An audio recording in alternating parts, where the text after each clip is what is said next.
Everyone, I hope you're doing well. So there is one more important announcement from CBSE side about LOC for class 10 second examination. So अगर आपको second examination का नहीं पता है तो I'm just giving you a brief that ये जो second exam है ना, जो बच्चे होंगे वो 3 subjects के लिए भर सकते हैं। अब सीबीएसई क्या कह रही है कि लेट सपोज अभी 7 मार्च तक बच्चों का लास्ट एग्जाम था, ठीक है।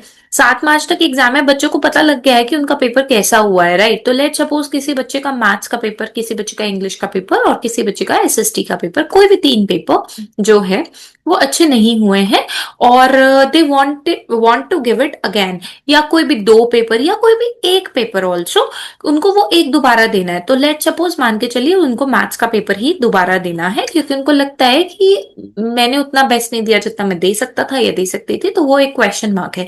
So this time you have to take the names from your children. आप अपनी क्लास के बच्चों के नाम ले लेंगे क्योंकि अभी ये फ्री ऑफ कॉस्ट हो रहा है। जब तक रिजल्ट नहीं आएगा तब तक ये फ्री ऑफ कॉस्ट होगा, ठीक है। और जब बच्चे सेकेंड टाइम एग्जाम देने जाएंगे, राइट, जब ये सेकेंड टाइम एग्जाम देने जाएंगे उससे पहले रिजल्ट आ चुका होगा, राइट। तो उससे पहले रिजल्ट आ चुका होगा और वो जब सेकेंड टाइम एग्जाम देने जाएंगे तो उसके बाद जो भी उनके एग्जाम के मार्क्स होंगे वो ही लगेंगे अगर उसमें अच्छे हुए, बट अगर फर्स्ट टाइम वाले में अच्छे हुआ तो वो लगेंगे, मतलब बेस्ट चूज किए जाएंगे। तो इसकी एलओसी की डेट आ चुकी है, बट अगर बच्चे सेकेंड टाइम भरेंगे रिजल्ट आने के बाद तो दे हैव टू पे, ठीक है। तो अभी फ्री में हो रहा है तो व्हाई नॉट, राइट। सो अब अगर आप यहाँ देखें, as per the recommendation of NEP 2020, the 2 board examination, 3 subject, ये मैंने आपको बता दिया है। Principal are requested to go through the instruction, कैसे प्रोसीड करना है, राइट। एलओसी की ऑलरेडी मैंने चैनल पे वीडियो डाल रखी है, आप प्लीज उसको जाके देखिए। सेम टू सेम वैसा ही प्रोसेस होता है। फर्स्ट फेज आपका शुरू होगा 18 मार्च से और कब तक चलेगा, 31 मार्च तक। तो आप मान के चलिए कल से और 18 मार्च की बात करी गई है और 31 मार्च तक, तो ज्यादा से ज्यादा इन्होंने कितना टाइम दिया, 10-12 दिन का टाइम दे दिया है।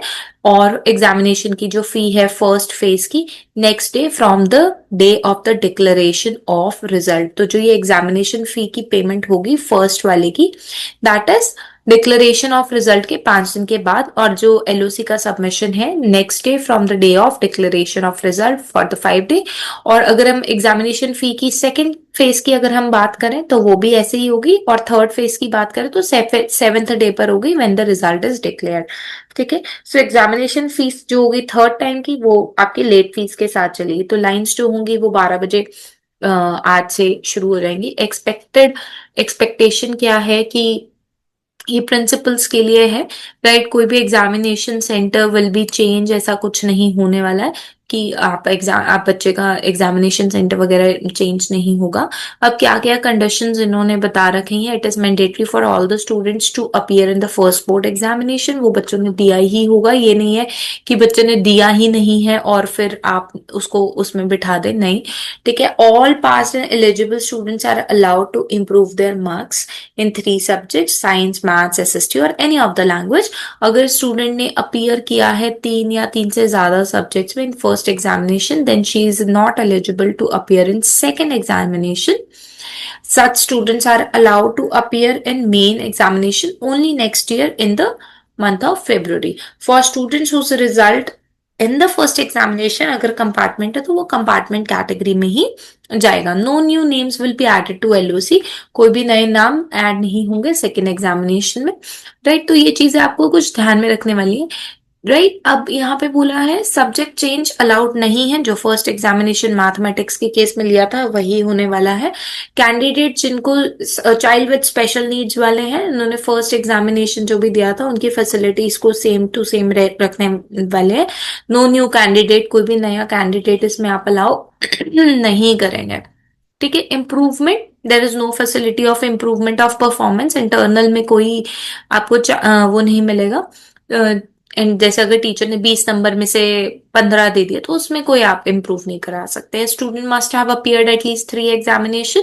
Students placed under UFM category 1 if otherwise eligible, ये सारी कुछ एलिजिबिलिटी है, first and third chance compartment. तो अभी के लिए आपको बस ये याद रखना है कि आप बच्चों से पूछ लीजिए जो जो इंटरेस्टेड है, जिन जिनको दोबारा से पेपर भरना है, जिनको आपका लगता है कि ये बच्चे तो बिल्कुल ही नहीं करते थे क्लास में, उनसे भी भरवाने हैं, तो please go ahead. It is expected that school will read it very nicely, very properly, and if I see it, normal fee जो है इनकी 320 रुपए पर सब्जेक्ट है और 960 पर कैंडिडेट 3 सब्जेक्ट्स के लिए।